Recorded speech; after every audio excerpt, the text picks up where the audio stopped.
integral to this event. Their commitment to the success. Dragon boat racing is one of the world's most dynamic and fostering growing water sports symbolism, teamwork, rhythm and endurance. Today, we take a significant step towards bringing this global sport to the heart of శ్రీకారం చుట్టడానికి మనతో పాటు ఈ dragon boat league గురించి చెప్పాలంటే ఇది కేవలం ఒక ఎందుకంటే ఇంతవరకు కూడా రాజమహేంద్రవరానికి ఒక సాంస్కృతిక క్షేత్రంగా ఒక ఆధ్యాత్మిక క్షేత్రంగా గుర్తింపు ఉన్నటువంటి సందర్భంలో క్రీడల్లో మెరుగైనటువంటి గుర్తింపు తెచ్చుకునే దిశగా ఇవాళ రాజమహేంద్రవరం అడుగులు వేస్తుంది అని చెప్పడానికి ఏదైతే ఇవాళ మనం లాంచ్ చేసుకున్నామో ఈ డ్రాగన్ బోట్కి సంబంధించినటువంటి ఇంటర్నేషనల్ అంతర్జాతీయ కాంపిటీషన్ ఏదైతే మనం ఇవాళ ఆవిష్కరించుకున్నామో అది దానికి నిదర్శనం అని చెప్పి మనం అందరం కూడా భావించాలి. డ్రాగన్ బోట్కి సంబంధింస్తే ఈ క్రీడ చైనా దేశంలో ఆవిర్భవించిందని చెప్పి మనకి తెలియవచ్చినటువంటి విషయం, మనకి చరిత్ర చెప్తున్నటువంటి విషయం. క్యూ యువాన్ అనేటువంటి ఒక హిస్టోరియన్, ఆయన అక్కడ ఉన్నటువంటి రాజుకి వ్యతిరేకంగా ఆయన కొంత వ్యాసాలు రాసినటువంటి సందర్భంలో ఆయన్ని బహిష్కరిస్తూ శిక్ష వేయటం జరుగుతుంది. ఆ అవమానాన్ని భరించలేనటువంటి సందర్భంలో ఆయన వెళ్ళి జలసమాధి అయ్యి అక్కడ ఉన్నటువంటి నదిలో జలసమాధి అయినటువంటి నేపథ్యంలో ఆయన్ని అభిమానించేటువంటి అక్కడ ఉన్నటువంటి పౌరులు ఆయన్ని వెతుక్కుంటూ అందరూ కూడా, అంటే ఒక్కొక్కరు ఒక్కొక్క బోట్ అని కాకుండా ఈ రకంగా ఒక పెద్ద బోట్లో అందరూ కూడా ఎక్కి వారు ఈ డప్పు చప్పుళ్ళు చేసుకుంటూ ఆయన కోసం వెతికారు అనేది ప్రతీతి. అక్కడ నుండే ఈ యొక్క క్రీడ, ఈ డ్రాగన్ బోట్ అనేటువంటి క్రీడ ఆవిర్భవించిందని చెప్పి పెద్దలందరూ కూడా మనకి తెలియజేస్తున్నటువంటి విషయం. అయితే ఇందాక వ్యాఖ్యాత ఎవరైతే మాస్టర్ ఆఫ్ సెరమనీస్ మమ్మల్ని అందరినీ కూడా పరిచయం చేశారో వారు చెప్పారు ఈ యొక్క డ్రాగన్ బోట్ క్రీడలో ఉన్నటువంటి ప్రధాన అంశాలు వారు తెలియజేశారు.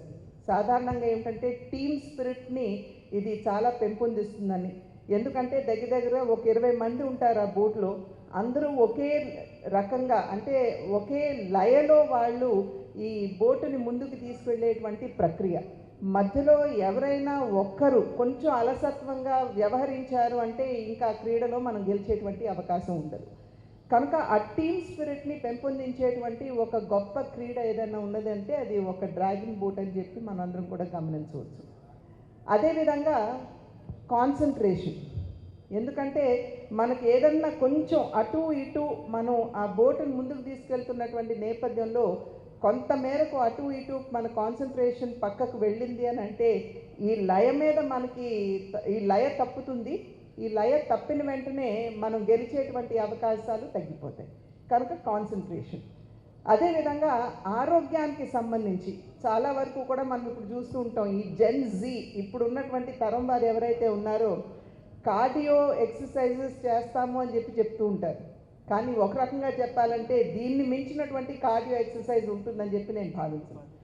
కనుక అన్ని విధాలా కూడా మనం చూసినట్లయితే ఈ డ్రాగన్ బోట్ అనేది, డ్రాగన్ బోట్ పోటీలు అనేవి నిజంగా మన రాజమహేంద్రవరానికి రావడం మనమందరం కూడా దీన్ని స్వాగతించవలసినటువంటి విషయంగా భావిస్తూ రవినాయుడు గారిని, ప్రదీప్ నాయుడు గారిని, ఎవరైతే ఈ క్రీడని ఇక్కడికి తీసుకురావడానికి వారి ముఖ్య భూమికని వారు తీసుకున్నారో వారిని ప్రత్యేకించి సభాముఖంగా నేను వారిని అభినందిస్తున్నాను.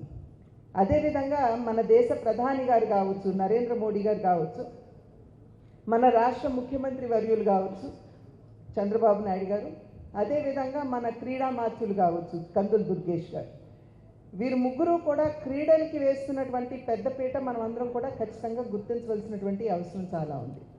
ప్రత్యేకించి దేశ ప్రధాని నరేంద్ర మోడీ గారు మన భారత జట్టు విదేశాలకి ఏ కాంపిటీషన్కైనా వెళ్ళొచ్చు, అది జాతీయ స్థాయిలో కావచ్చు, అంతర్జాతీయ స్థాయిలో కావచ్చు, ఆ పైన ఏ క్రీడలు ఉన్నా కూడా ఈ క్రీడాకారులు ముందు భారతదేశాన్ని వదిలి వేరే దేశాలకు వెళ్తున్నటువంటి సందర్భంలో ముందుగా వారిని పిలిచి వారితో మాట్లాడి వారిని ప్రోత్సహిస్తూ వారిని ముందుకు సాగనంపేటువంటి ఒక పరిస్థితి ఇవాళ మనం భారతదేశంలో చూస్తున్నాం.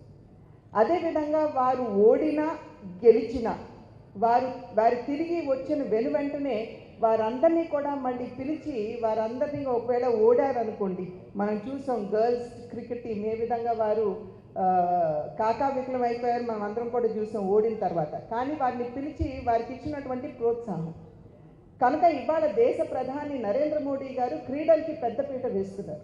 ప్రధానంగా దీనికి గల కారణం ఏమిటంటే ఇవాళ మన యువతరం ఏదైతే ఉందో వేరువేరు దిశల్లో డైవర్ట్ అయిపోతున్నటువంటి సందర్భంలో మాదక ద్రవ్యాలకి వారు లోబడుతున్నటువంటి నేపథ్యంలో వీటన్నిటి నుండి దురలవాట్ల నుండి మన యువతని దూరంగా ఉంచాలి అని అంటే ఇది ప్రధానమైనటువంటి ఒక రంగంగా వారు గుర్తించి ఈ క్రీడా రంగానికి వారు ఇస్తున్నటువంటి ప్రోత్సాహం.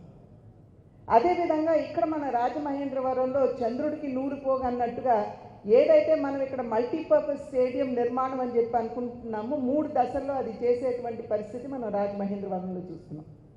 మొదటి దశకి 28 కోట్లు, అదేవిధంగా రెండవ దశకి 13.75 కోట్లు ఇవ్వడం జరిగింది.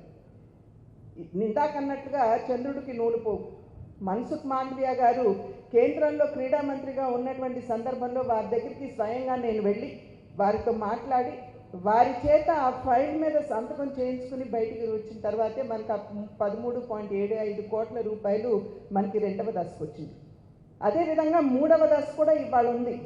అది కూడా అతి త్వరలో ఇవాళ పొద్దున కూడా వారు ఆఫీస్తో మాట్లాడటం జరిగింది. అతి త్వరలో ఆ 13 కోట్లు కూడా మనకి రిలీజ్ అయ్యేటువంటి అవకాశం ఉంటుంది. కనుక స్థానిక శాసనసభ సభ్యులు మరి ఆదిరెడ్డి వాసు గారు వారు కూడా క్రీడల మీద ప్రత్యేకమైనటువంటి దృష్టి సారిస్తూ ఇక్కడ ఉన్నటువంటి అవసరాల్ని ఎప్పటికప్పుడు నా దృష్టికి తీసుకొస్తున్నటువంటి సందర్భంలో నేను కూడా కేంద్ర ప్రభుత్వం దగ్గరికి కేంద్ర క్రీడా మంత్రులు వారి దృష్టి కూడా తీసుకెళ్లేటువంటి అవకాశం నాకు లభిస్తుంది. కనుక వారికి కూడా నేను ధన్యవాదాలు నేను తెలియజేస్తున్నాను.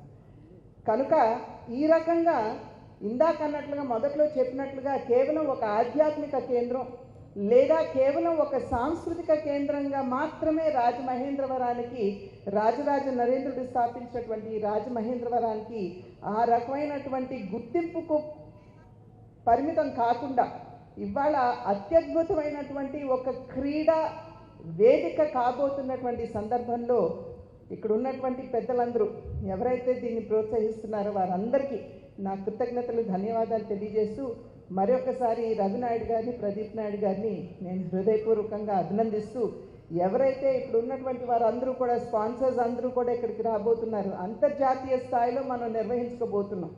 నిన్న వారితో మాట్లాడినటువంటి సందర్భంలో వారు నాకు తెలియజేసినటువంటి విషయం 12 దేశాల నుండి వస్తున్నారు ప్రతినిధులు ఈ యొక్క పోటీల్లో పాల్గొనడానికి అని చెప్పి వారు నాకు నిన్న చెప్పినటువంటి మాట.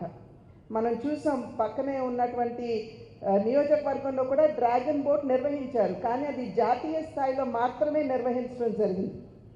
కానీ ఇవాళ రాజమహేంద్రవరం అంతర్జాతీయ స్థాయిలో జరగబోయేటువంటి డ్రాగన్ బోట్ కాంపిటీషన్కి వేదిక కాబోతుంది.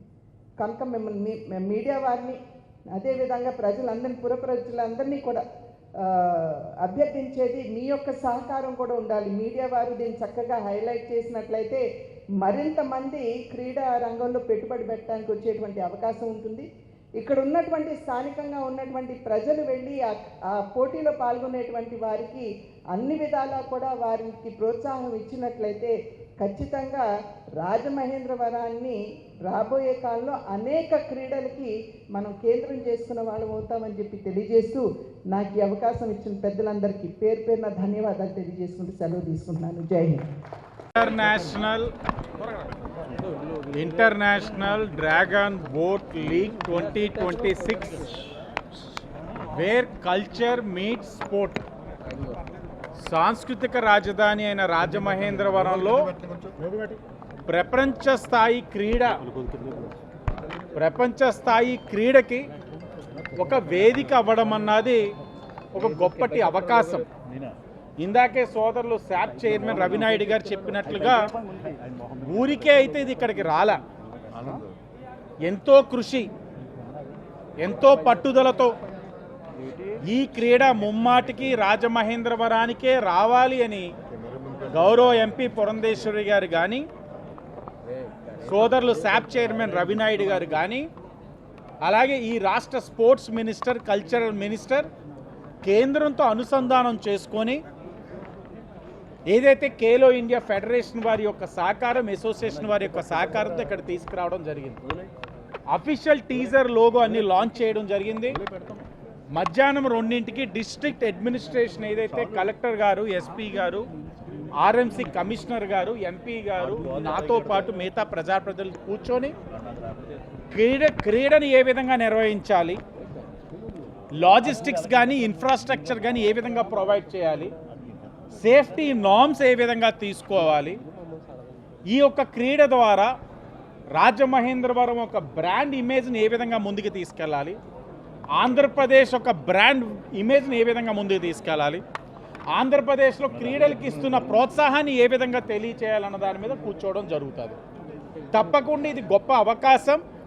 రాజమహేంద్రవరాన్ని ఎన్నికల ముందు మేము ఏదైతే చెప్పున్నామో, కూటమి పోటీ చేసే ఆనాటి సభ్యులుగా, ప్రజాప్రతినిధులుగా పోటీ చేసిన సందర్భంలో కల్చరల్ హబ్గా, స్పోర్ట్స్ హబ్గా తీర్చిదిద్దుతామని హామీ ఇచ్చాం.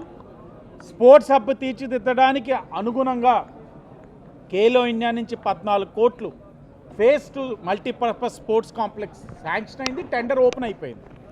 ఫేజ్ 3కి 13 కోట్లు ఓవరాల్గా శాంక్షన్ కూడా అవ్వడం జరిగింది. ఎంపీ గారికి, శాప్కి ధన్యవాదాలు తెలియచేస్తూ ఇప్పుడు ఈ స్పోర్ట్ ద్వారా రాజమహేంద్రవరాన్ని నెక్స్ట్ లెవెల్కి తీసుకెళ్ళబోతా ఉన్నామని కూడా తెలియజేస్తా ఉన్నాం.